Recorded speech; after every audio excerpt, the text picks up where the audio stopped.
The fog rolled in from the Pacific like smoke from a battlefield, thick, restless, and eerily quiet.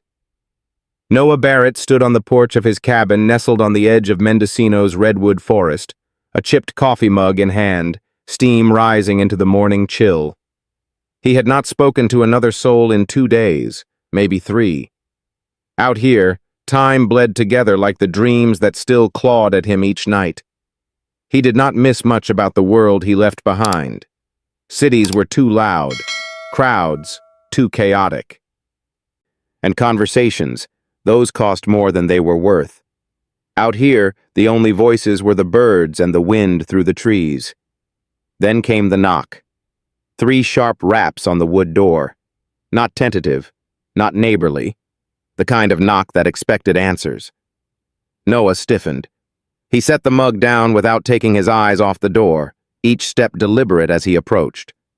The last time someone knocked like that, it was a chaplain in uniform telling him Sergeant Miles McKinley had not made it back. That was 2 years ago. Miles had been his best friend since basic. Noah carried the flag at his funeral. Carried more than that, really. Guilt heavier than any casket. He opened the door. The man on the other side was dressed in civilian clothes, but the posture gave him away. Military. Clean cut, squared shoulders, eyes like gunmetal. "Noah Barrett?" the man asked. Noah gave a curt nod. "That depends. I'm Special Agent Rourke, Department of the Navy. May I come in?" Noah hesitated. "I'm not in the Navy." Rourke's lips twitched into something too thin to be a smile. "I know. This is about someone who was." That pulled a nerve tight in Noah's chest. He stepped aside and Rourke entered, scanning the cabin with the practiced sweep of someone trained to read rooms and people in seconds. Inside, the place was sparse. Wood stove, 1 table, 1 bed, an old punching bag hanging in the corner. Quiet, like its occupant. Rourke cut to the point. "Staff Sergeant Caleb Price. Ring a bell?" Noah's jaw clenched. "He was in my unit." "He's dead." Noah's breath stalled. "Found yesterday in Sacramento. Gunshot wound. Local police ruled it a suicide." Noah said nothing. Rourke sat across from him at the table without waiting to be asked. But something doesn't add up.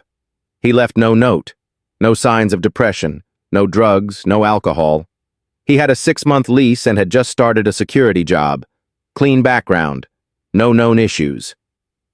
"He could have just snapped," Noah said, though the words tasted wrong. Rourke leaned forward. "You and he were on Operation Daggerfall, correct?" Noah's silence was answer enough. "That mission was classified, but certain reports from your unit's time in Wardak Province don't line up. Missing files, redacted statements, and now Caleb's gone." Noah looked away. "What happened on that mountain, Barrett?" "Nothing worth digging up. Maybe not for you, but Caleb reached out to an internal affairs contact 2 weeks ago. He said he had new evidence about what went down. Whatever it was, it spooked someone." Noah stood, his hands flexed involuntarily. "You think he was murdered?" "I think someone wanted to silence him," Rourke said. Noah's breath came harder now. His mind swirled with flashes, Caleb shouting into his radio, the whir of rotors that never came, the screaming, the heat, the burning. Then the silence that followed, long and brutal and heavy. "I came here because you were the squad leader," Rourke said. "If anyone knows what really happened, it's you." Noah stared at the wall. The old photograph hung crooked. 8 Marines, dust-covered, sunburned, smiling like they had not just survived hell. Caleb was in the center. "I buried it for a reason," Noah muttered. "And maybe that reason just got Caleb killed." Noah turned slowly. "Why come to me? You said it yourself. Classified. You're not even Army. This is internal politics now. People higher than you want this forgotten." Rourke nodded. "They do. That's why I'm here unofficially. What's in it for you?" Rourke's expression hardened. Justice. And maybe a shot at clearing my brother's name. He was one of the pilots assigned to extract your team that night. The official report blamed him for not showing. But I know he was grounded before liftoff. Orders were changed last minute. No one would say why. Noah sat again, slower this time. The knot in his gut coiled tighter. I can't promise safety, Rourke said, but I can promise you're not alone in this. Noah ran a hand over his face. His fingers trembled slightly. He had trained to endure pain, but this was something else. I need time, he said finally. You do not have much, Rourke warned. If someone is tying up loose ends, you might be next. As if on cue, the window behind them cracked, then shattered. Glass sprayed across the floor. A sharp metallic ping echoed against the far wall. Noah dropped instantly, yanking Rourke down with him. Years of combat instincts surged back like muscle memory. He crawled toward the side table and pulled open a drawer, his old SIG P226, loaded and ready, untouched, but always close. Another round punched through the wooden beam above the window. Sniper, Noah growled. Already? Rourke hissed. I told no one I was coming here. You told someone, Noah snapped, crawling to the back hallway. You drive here? Rourke nodded. Good. Because we're leaving. He tossed Rourke a second pistol from a locked case under the bed, then slid open a trap door behind the pantry shelf. It led to a tunnel, short, narrow, but far enough to reach the tree line unnoticed. Where does this go? Rourke asked as they crouched low. Old logging path. They won't find it. Rourke looked at him. I guess you weren't as off the grid as you pretended. Noah's eyes were cold now, focused. I never stopped preparing. They slipped into the darkness just as another shot tore through the front door, splintering it in half. The forest was still asleep as Noah and Rourke crouched beneath a thick tangle of pine and redwood. Damp moss clung to the soles of their boots, and the only sounds were the far-off caw of a crow and the rustle of branches behind them.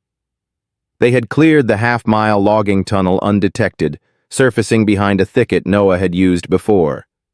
It was tight, muddy, and silent, but it had saved his life once, and it just had again. Rourke leaned against a tree, chest heaving. You dug an escape tunnel? I call it insurance, Noah replied, scanning the treetops for movement. His voice was back to the calm, clipped tone of a squad leader in combat. You learn to build exits before you need them. You think they'll follow us? They'll check the house first, maybe torch it. He paused. They will not risk getting caught out here in daylight. Rourke rubbed his temple. This was supposed to be a conversation. You brought death to my door, Agent. Rourke looked up. They would have come for you anyway. Caleb was not the first. I dug into your unit. Out of the 8 in that photograph on your wall, 3 are dead. 1 missing. 2 discharged under mental health flags. Something broke all of you. Noah's jaw tightened. We were dropped into a meat grinder. What do you think happened? I think someone made it worse. Silence fell between them again. In the distance, a hawk cried out over the trees. Noah finally spoke. There was a boy, that night, maybe 9 years old. He ran toward our line waving a white cloth. Caleb called out. He said the kid had intel. We were told to hold fire. But then... He swallowed. Then the kid exploded. Rourke said nothing. Noah's voice cracked. They used him to clear a path for an ambush. 4 of our guys died in under 60 seconds. The rest of us radioed for air support, but the birds never came. Caleb was screaming on the comms. We held the perimeter all night. At dawn, someone finally showed up, told us to keep quiet, said it was above our pay grade. Rourke's face darkened. Did you know the extraction order was changed? I figured, Noah muttered. I asked. They told me to forget it. Next thing I know, our mission report gets scrubbed and rewritten. Rourke pulled a flash drive from his jacket and held it up. This was in Caleb's apartment, password protected, encrypted to hell, but I know someone who can break it. You think it has the truth? I think it has what got him killed. Noah stared at the device for a long moment. Then he looked down the path. We need to move. My truck's parked a few miles up the ridge. You can't go back to your car. If they saw you go in, they'll be waiting. Rourke nodded. Lead the way. They hiked in silence for nearly an hour. As the morning sun began to slice through the canopy, Rourke finally asked, Why Mendocino? Noah kept walking. Because it is the farthest place from the noise I could find. No one asks questions. The trees do not care who you used to be. Caleb tried to reach out to you 3 months ago. I saw the email, Noah said without turning. Didn't respond. Why not? Because I was tired of ghosts. They reached a ridge overlooking a gravel road. Hidden behind a boulder, Noah scanned the clearing. His old Ford Bronco sat under a cloak of pine needles, still untouched. He handed Rourke the pistol again. Cover me. I'll hotwire it. I left the keys at the cabin. Rourke raised an eyebrow. Still know how to hotwire your own truck? I never fully trusted key fobs. Noah crept toward the vehicle, eyes sweeping the tree line. No signs of surveillance. He popped the door open and ducked inside, fingers working quickly beneath the dash. The engine growled to life. Rourke jogged over, glancing behind them. Still clear. They climbed in and pulled onto the road, tires crunching over loose rock. Where to? Noah asked. There's someone in Oakland, Rourke said. Ex-CIA cryptographer. Lives off-grid. Owes me a favor. You're sure you can trust him? No, but he is the only shot we have. Noah turned onto Highway 128, and they began the long descent from the mountains. The silence stretched again as the woods gave way to low farmland. Noah kept his eyes on the road, but his thoughts spiraled elsewhere. Caleb had always been the moral compass of the squad, the guy who wrote home every week, prayed before missions, gave his rations away to starving kids. He was also the one who believed the truth mattered more than orders. Noah had not seen him in over a year.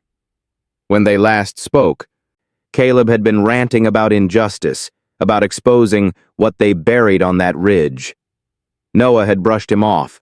He told himself Caleb needed therapy, not a crusade. Now he was dead. You regret not responding? Rourke asked, breaking the silence.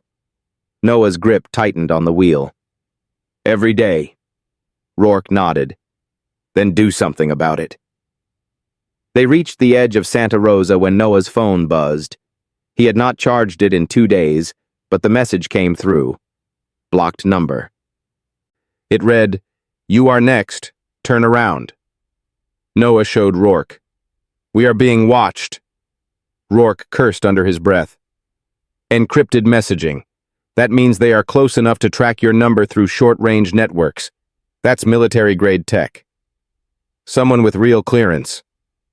They turned off the main road, cutting through a vineyard to a side trail. We'll lose them off the grid, Noah muttered. But that flash drive, whatever's on it, better be worth it. They drove in silence again, each man aware of the shadow growing behind them. They reached the Bay Area by dusk. Noah parked in an industrial lot behind a rundown warehouse in East Oakland. The building looked abandoned, boards over the windows, graffiti on the door. But Rourke knocked in a pattern. 2 short, 2 long, 1 short. A lock clicked. The door creaked open. A wiry woman in her 50s stood inside, wearing thick glasses and a flannel shirt. Her eyes darted between them. Which one of you idiots brought the heat? She asked. Rourke raised his hand. Sorry, Lucy. She snatched the flash drive from his hand. 10 hours, no more. After that, you disappear. She slammed the door. Back in the car, Noah finally exhaled. "You think she'll find something?" he asked. "If there's truth on that drive, Lucy will crack it." Noah stared out the windshield, past the chain-link fence and into the dark city beyond. "I hope it's worth it," he whispered. Just then, a silent black SUV turned the corner, its headlights off. Noah's voice hardened. "We're not alone." Noah ducked low in his seat as the black SUV rolled slowly past the warehouse entrance. Its windows were tinted too dark to see inside, but the vehicle's movement was predatory, measured, unhurried, like it knew exactly who it was hunting. Rourke reached toward his holster. "If they stop, we fight." "No," Noah said quickly. "We hold, too open. They want us to panic." The SUV paused at the intersection, brake lights glowing red through the rising mist. Then, just as quietly, it pulled away and vanished into the night. Rourke exhaled. "Recon. They're mapping our trail." "They already know too much," Noah muttered. "We need to move again. Now." Inside the warehouse, Lucy's work was just beginning, but waiting here felt like inviting death. Noah knocked on the warehouse door again. When Lucy opened it, she looked irritated. "I said 10 hours. "And now you've got 8, Noah replied. "But we can't stay parked here. That SUV came back. They're narrowing in." Lucy clicked her tongue and gestured for them to enter. Inside, the space was cluttered but precise. Shelves full of dismantled tech, wires strung like vines from monitors and wall-mounted servers. A kettle hissed in the background. "I'm running a brute force decryption algorithm on the drive," Lucy said. Caleb buried it deep. Military-grade partitioning, multiple self-wipe triggers. If I screw this up once, it's gone. "What have you seen so far?" Rourke asked. "Just metadata, file counts, some tags. There's a compressed video file at the core. Size matches a helmet cam recording." Noah went still. "From the mission?" "Most likely. Timestamp matches Daggerfall's deployment window." His mouth went dry. He had not seen that footage since they handed it off to the command tent back in Bagram. It was supposed to be evidence. Instead, it disappeared. Lucy looked at them both. "If this is what I think it is, you've stirred up something big. You sure you're ready to see it?" Noah nodded slowly. "I have to be." They waited in a back room while Lucy worked. Rourke paced the length of the floor, fidgeting with a broken circuit board. Noah sat in a rusted folding chair, staring at the wall like it might offer answers. "Do you believe in fate?" Rourke asked, breaking the silence. Noah didn't look at him. "I believe in consequences." "That mission, was it your call to let the kid approach?" Noah's jaw flexed. "I gave the order to hold fire. Caleb vouched for him." "You blame yourself." "I blamed myself before I knew I should." He stood. "And now I'm tired of carrying it alone." By sunrise, Lucy returned. Her face was pale, lips tight. "I got it open," she said. She led them to the back room, where a large monitor flickered to life. The video was grainy, jerky, typical of helmet cam footage. The timestamp, 2341, Wardak Province. The first few seconds were chaotic, rapid movement, shouts, gunfire. The camera's angle shifted as the soldier wearing it turned. Caleb's voice crackled over the comms. "Boy coming down the hill. White flag, repeat, white flag." The squad held their fire. The boy moved closer. Then the screen flashed white. Explosion. Static. When the image returned, the soldier was on his back, blood across the lens. Screaming echoed in the background. Through the static and the haze, one voice pierced through. A commanding officer, unseen but unmistakable, was giving orders over a separate channel. "No air support. Hold the perimeter. This stays quiet. Acknowledge." Then another voice, deeper, unfamiliar, civilian. "Package confirmed. Proceed to phase 2. The screen went black. Lucy paused the video. "Who was that?" Rourke asked. Noah's voice was low. The second voice, "Not military. Sounds like a contractor." Lucy nodded. "I thought so too." I cross-referenced the voice with some leaked PMC audio files from Helix operations. "Helix?" Rourke said, stunned. "They're blacklisted." "They are off books now," Lucy replied. "But they used to work joint ops with certain three-letter agencies. That voice matches a guy named Garrett Voss. Used to run field assets in Kabul." Rourke looked at Noah. If he was part of that mission, then the ambush was not a failure, Noah finished grimly. It was intentional. Lucy turned to them. "Looks like they used your squad as bait." The words hung in the air like poison. Noah sat down hard. It had always felt wrong, the timing, the lack of support, the quick burial of the report. But hearing it confirmed cut deeper than he imagined. "They sent us in knowing we would get hit," he whispered. Rourke clenched his fists. "And when Caleb tried to expose it, they shut him up," Noah said. Lucy copied the decrypted files onto a second drive and handed it to Rourke. "This one's clean. Disconnected from the web. Physical delivery only." "What about you?" Noah asked. Lucy smirked. "I go dark after this. New IP, new name. This ain't my first rodeo." As they headed toward the door, she called out, "Whatever you do with that, make it count." Outside, the sun had risen over the city, casting long shadows through the alleyways. The streets were waking up, but somewhere they were being watched. Noah and Rourke got into the truck. Rourke turned the flash drive over in his hand. "We take this to the press?" he asked. "No," Noah said. "Too risky. It vanishes before it airs." "Then who?" Noah's eyes narrowed. "We need someone who cannot be silenced." He pulled out a folded paper from his wallet, a name scribbled in the corner. Senator Grace Harlow. She had been one of the few voices in Washington who openly questioned the government's ties to private contractors. Caleb had once mentioned trying to reach her. "She owes me a favor," Noah said. "Back when I testified about the failed drone strike in Fallujah, she listened." "Where is she now?" "Sacramento. Public event tomorrow. We get this in her hands directly." They started the engine, but they did not notice the small black drone following overhead. That night, Noah sat awake in a cheap motel off I-80, staring at the flash drive lying on the table. Rourke slept fitfully in the other bed, gun on the nightstand. Noah could not sleep. He saw Caleb's face in the dark, and the boys, and the explosion, again and again. He whispered to no one, "I should have stopped it." Then his phone buzzed again. Unknown number. This time, no text. Just a photo.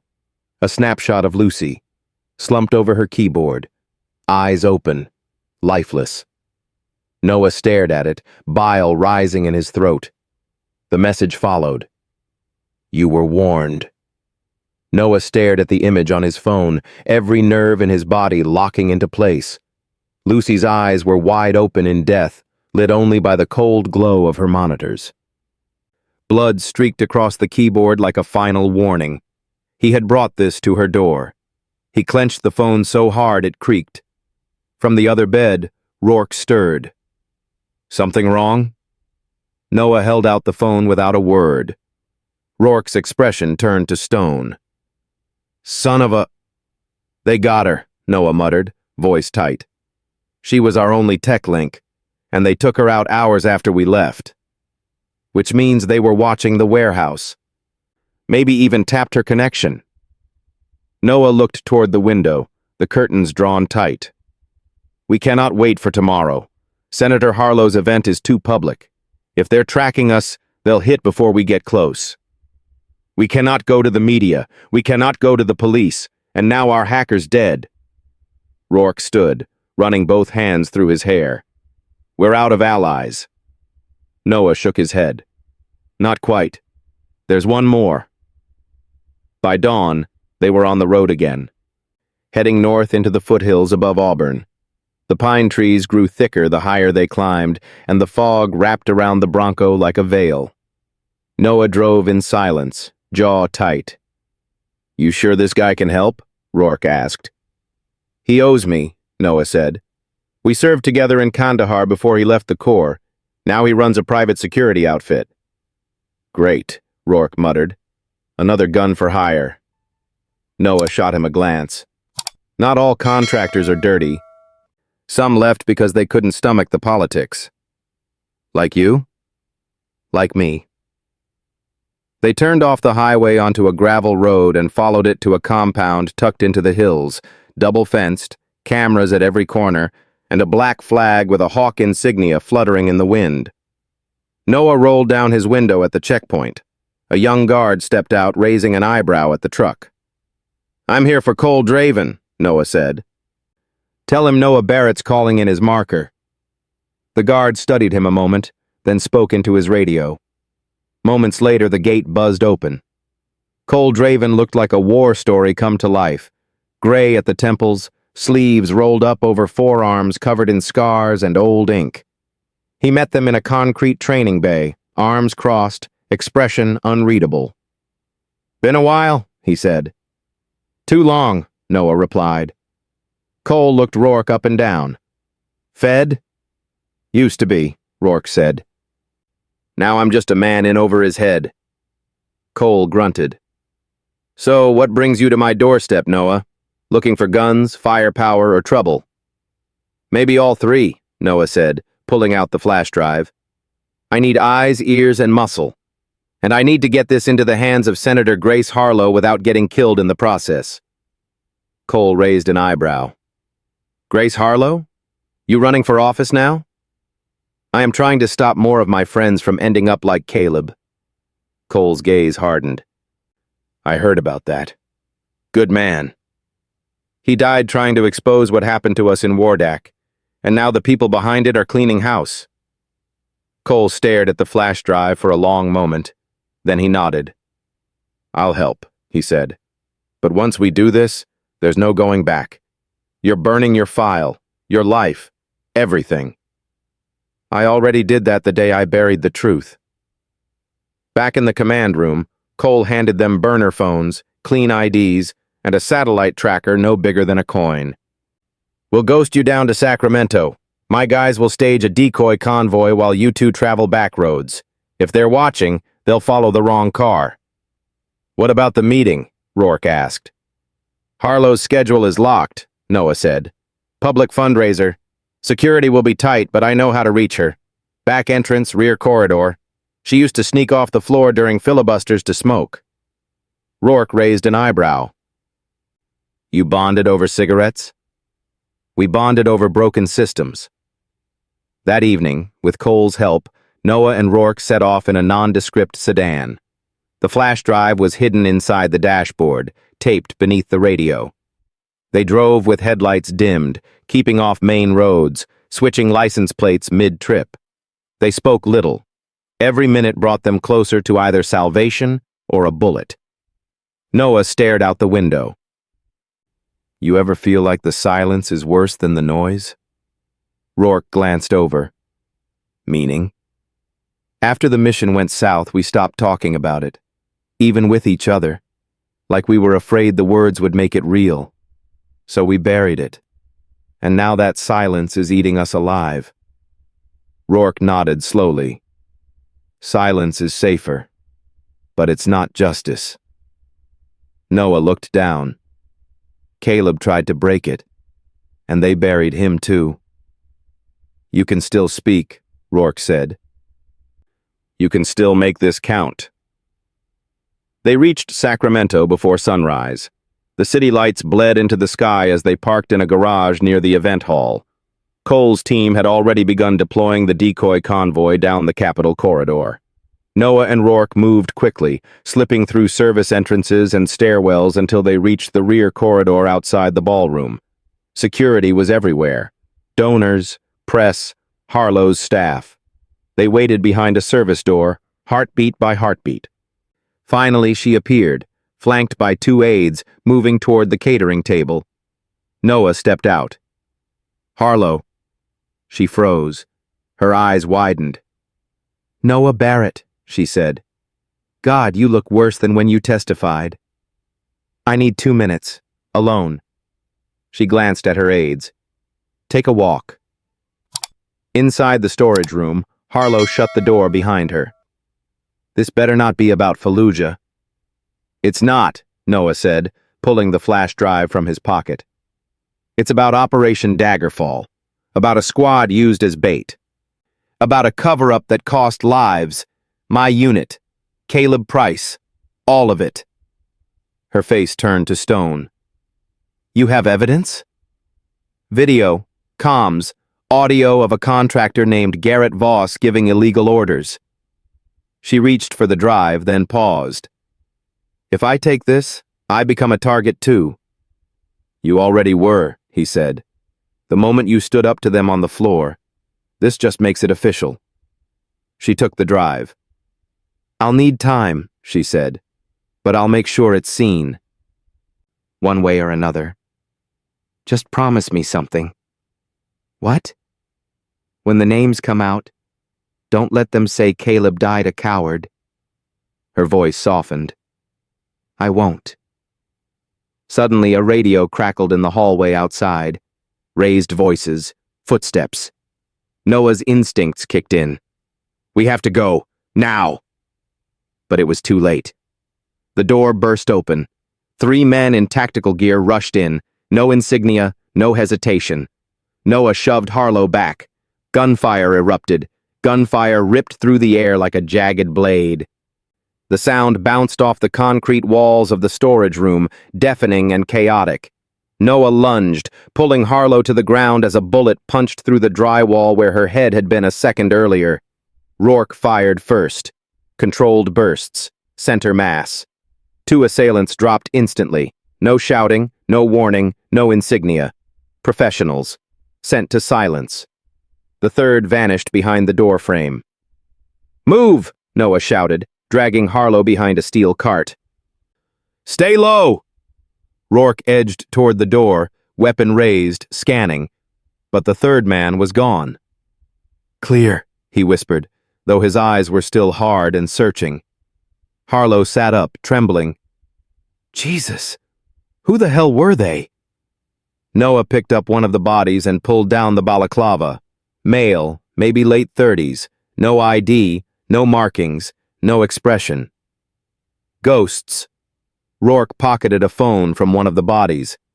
Encrypted burner. Probably leads nowhere. But maybe Lucy's backup system can crack it. "We need to get her out of here," Noah said. "If they were willing to breach security at a senator's fundraiser, they're desperate." Harlow stood slowly. "They failed." She held up the flash drive, still in her grip. Rourke stared. "You didn't drop it." "I don't drop things that matter." Noah gave a tight nod. "We go out through the kitchen. Cole's men have an exit plan. He'll get us to a safe house." "And then?" she asked. "Then we prepare for the storm." The safe house was just off the Sacramento River, buried behind a row of abandoned houseboats. Cole's team had secured it overnight. No digital footprint, no line of sight, no neighbors within 500 feet. Inside, the rooms were bare except for cots, crates, and a whiteboard already filled with names and connections. Cole met them in the entryway, his jaw tight. "I heard. Ballroom breach. Casualties?" "3 down. All theirs," Noah said. "But they'll be back." Cole gestured to a map of California, dotted with red and blue pins. "We've tracked at least 2 black SUVs moving south from Mendocino and another set circling Oakland. Satellite caught one of them outside Lucy's place the night she died." Noah stared at the pin labeled Lucy, 0400 dead. "She gave her life for this," he murmured. Cole nodded. "We all have lines we won't let them cross." Hers was truth. Harlow stood beside them. "So what happens now?" "We go public," Rourke said. "Tomorrow. You hold a press conference. You show the footage. You name names. They'll call it fake, she said. Disinformation, deepfake, political sabotage. Then we bring someone who lived it, Noah said. Me. She turned to him. Are you ready to be a national target? I already am. Later that night, Noah stood alone on the dock behind the houseboat, the wind tugging at his jacket. The moon hung low, its reflection broken by ripples in the water. He had not slept in nearly 36 hours. Rourke approached quietly, handing him a can of black coffee. Thought you might want something warm. Noah took it with a nod. Thanks. They stood in silence for a moment. You don't have to do this, Rourke said finally. You could disappear again. No one would blame you. Noah shook his head. Disappearing is how we got here. I let them bury it once. Caleb tried to fix that. And they killed him for it. If I run now, I'm worse than the men who sent us in. Rourke looked away. I spent years chasing ghosts, files, leads. I thought if I could just get enough proof someone would listen. But now I see. What matters more than evidence is courage. You've got that. Caleb did too. Noah's voice was soft. He never stopped believing the truth mattered. Rourke nodded. So let's make sure it does. By morning, the plan was in motion. Senator Harlow's team scrubbed her public schedule, rerouting press invites to a new venue, an independent civic hall in West Sacramento. Cole's men swept the building for bugs and posted lookouts on every exit. Noah would take the stage beside Harlow. The flash drive would be uploaded to a secure network and broadcast live. No filters, no spin, just raw truth. At 9:00 a.m., they arrived through the back entrance. Harlow wore a navy suit and a bulletproof vest. Noah had on his service uniform, cleaned, pressed, the medals heavy on his chest. He hated it, but it was the only way they'd believe him. Cole stood by the side door with a satellite phone. We're jammed, he said. Signal interference near the parking lot. They're coming, Noah said. It's now or never. The press room buzzed with energy as Harlow stepped up to the podium. Noah followed her, scanning every face in the crowd. Dozens of journalists, cameramen, some curious, others skeptical. A few hostile. Harlow cleared her throat. Thank you all for being here.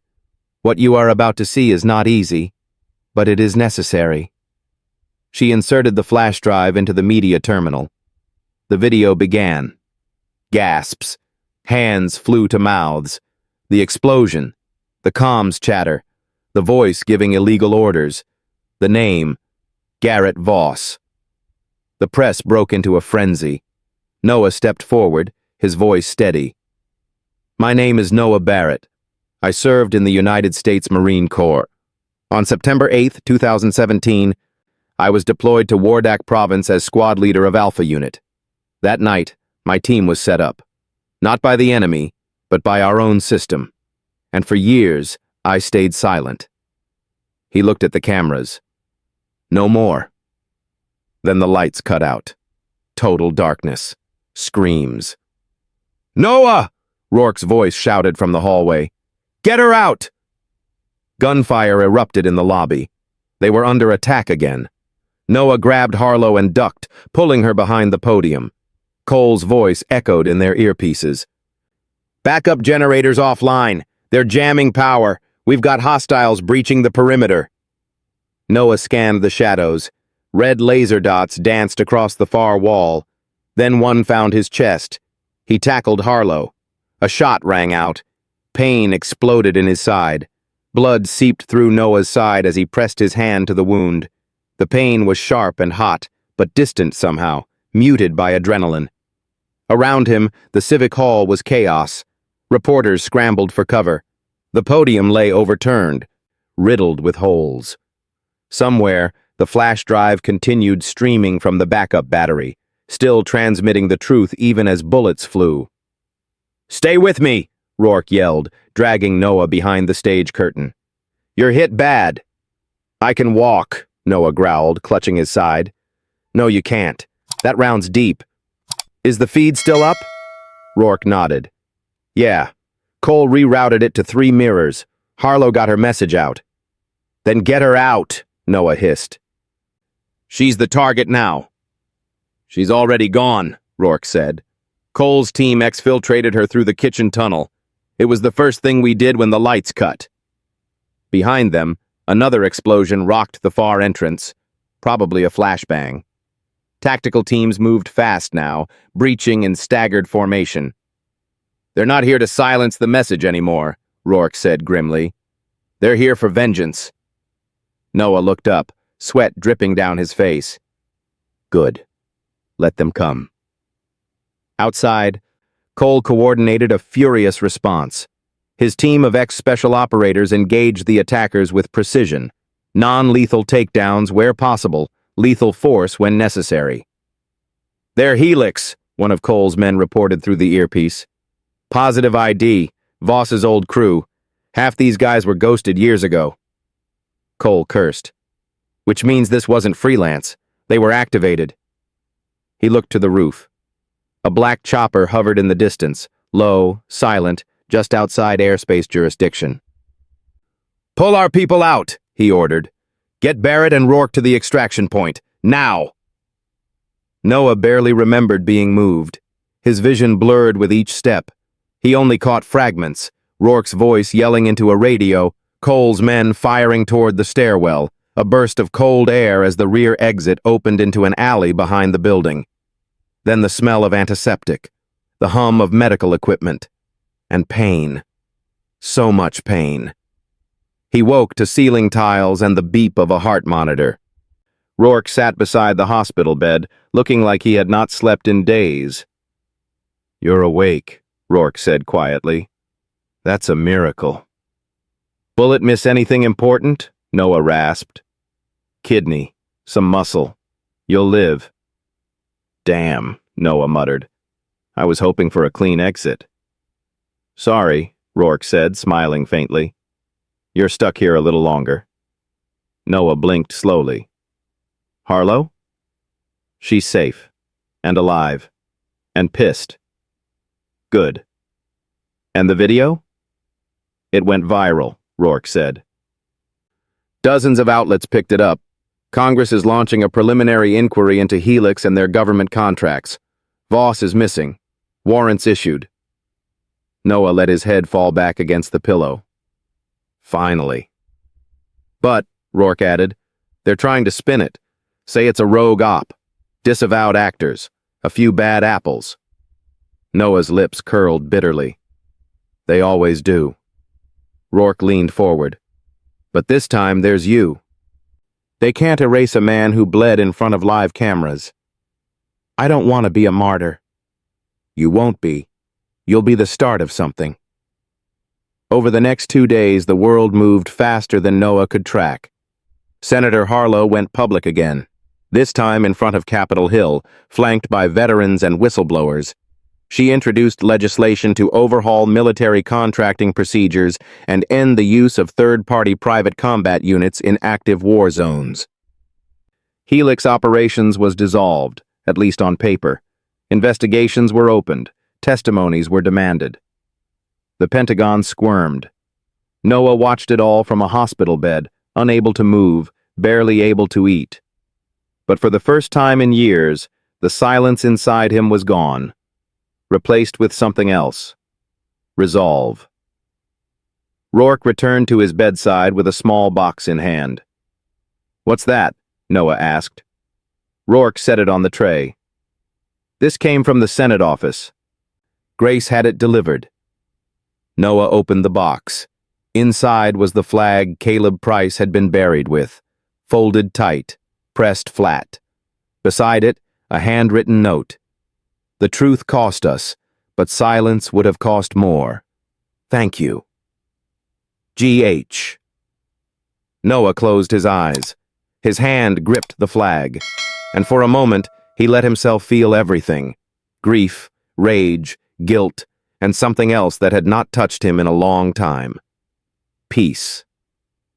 Weeks later, Noah stood on a small hill at Arlington National Cemetery. The grass was trimmed perfectly. The rows of white headstones stretched into the horizon like silent witnesses. He placed the flag at the base of Caleb's grave and knelt down. "I kept my promise," he whispered. A breeze moved through the trees. He thought of the other men who never made it home, of the kid with the white cloth, of all the silence that had almost buried them. Almost. But not anymore. Later, as he prepared to leave, he noticed someone waiting at the edge of the road. A tall man in a government suit, clean-shaven, wire in his ear. Noah tensed. "Friend of yours?" he asked Rourke, who stood beside him. "No," Rourke said quietly. "That's a watcher." "Whose?" "Hard to say. Could be Justice. Could be someone else." Noah exhaled through his nose. "You think they'll come after me again?" Rourke glanced back at the man, who made no move toward them. Just watched. "No. You're too loud now. And too valuable." Noah nodded. "Still. Good to know the silence never really ends." Rourke smiled faintly. "Maybe not. But now it's on our terms." 3 months later. The Capitol rotunda was packed. News crews lined the perimeter, their lights sweeping across marble floors and polished shoes. At the center, Senator Grace Harlow stood at a podium flanked by veterans and advocates. The press conference was her third in 2 weeks, part of a sweeping legislative rollout tied to the Defense Accountability Act. Noah Barrett watched from the back of the room, dressed in civilian clothes this time. The scars beneath his shirt still pulled tight when he moved, but he was upright, healing. Rourke stood next to him, flipping a pen between his fingers. "You sure you don't want to speak today?" Noah shook his head. "It's her stage now. You're the reason we're standing here." "No," Noah said. "Caleb is. I just did what I should have done years ago." They both fell quiet as Harlow's voice rose. "No longer will we allow our soldiers to be used as pawns for private interests. No longer will we accept silence as protocol. With this legislation, we draw a line in blood. No more hidden wars. No more disposable heroes." The crowd applauded. Cameras flashed. And for once, it felt like more than theater. Later, on the Capitol steps, Harlow met them with a firm handshake and tired eyes. "You clean up well," she told Noah. He smiled faintly. "Don't get used to it." She handed him an envelope. "It's official. The Department of Defense ruled that Operation Daggerfall was compromised by unlawful interference. Caleb Price is being posthumously awarded the Silver Star." Noah took the envelope slowly. "About damn time. I thought maybe you'd want to be there. For the ceremony." He nodded. "Yeah, I would." She turned to leave but paused. "They'll come again, you know. Different names, different masks. But the system doesn't vanish overnight." "I know," Noah said. "But now it bleeds when it's cut." That night, back at the safe house in Mendocino, Noah sat on the porch with a beer in hand. The forest breathed in the dark, slow and deep like an old friend. The stars blinked above, undisturbed. He had not slept well since Sacramento. But tonight, the quiet was different. Not heavy, not haunted, just quiet. Rourke joined him with a chair and a folder under one arm. "What's that?" Noah asked. "Job offer." Noah arched an eyebrow. "From who?" "Joint Civilian Task Force. Oversight and whistleblower protection. They want veterans with real field experience." Noah took the folder, flipping through it. Briefings, structure, salaries, purpose. "They think I'd be a good watchdog?" he asked. Rourke grinned. "They think you're someone who's already stood up to the machine and lived." Noah leaned back. Do I get to carry a badge? No badge. Just a voice. One that won't stay quiet anymore. He considered that, then nodded. 2 weeks later, the Silver Star ceremony took place at Arlington. A crowd gathered under a pale sky. Noah stood beside Caleb's family as the citation was read aloud. He watched Caleb's mother clutch the medal, tears running silently down her cheeks. He offered no speech, no performance, just a quiet hand on her shoulder. Afterward, he walked alone between the rows of stones, stopping at familiar names, each one etched into him like scripture. Some had died in combat. Others died afterward, lost in a war they carried home. He whispered their names under his breath, one by one, and when he reached the edge of the field, he turned back and let them go. That summer, Noah moved into a small apartment in Sacramento near the task force office. He took the job, not for glory, not for money, but because he finally knew how to use the weight he carried. He sat across from young soldiers with files in hand. He listened to their stories, some angry, some broken, some desperate. And when they asked if it was worth it, he told them the truth. It was never about one moment. It's about all the ones after, what you do next, who you fight for now. And he meant it. One evening, he got a letter in the mail. No return address, just a single sheet of paper. We failed to kill you, but the system does not forget. Sleep lightly. GV. Noah folded the letter carefully, then lit it on fire. He watched it curl and vanish in the sink, the last traces of Garrett Voss turning to ash. Some ghosts stayed, others burned. The next day, he walked into the task force building just after dawn. Rourke was already inside, poring over a new case. Another whistleblower. Another dark corner needing light. Noah grabbed coffee from the corner pot and sat beside him. "What are we looking at?" he asked. Rourke slid over the file. "Black site. Off-the-books drone activity. Afghanistan. Looks familiar." Noah smirked. "Guess I'm not retiring just yet." "Were you ever planning to?" "Not really." They both chuckled. Then the door buzzed. A new veteran entered, file in hand, looking unsure. Worn. Noah stood to greet him. "Take a seat," he said. "You're not alone anymore."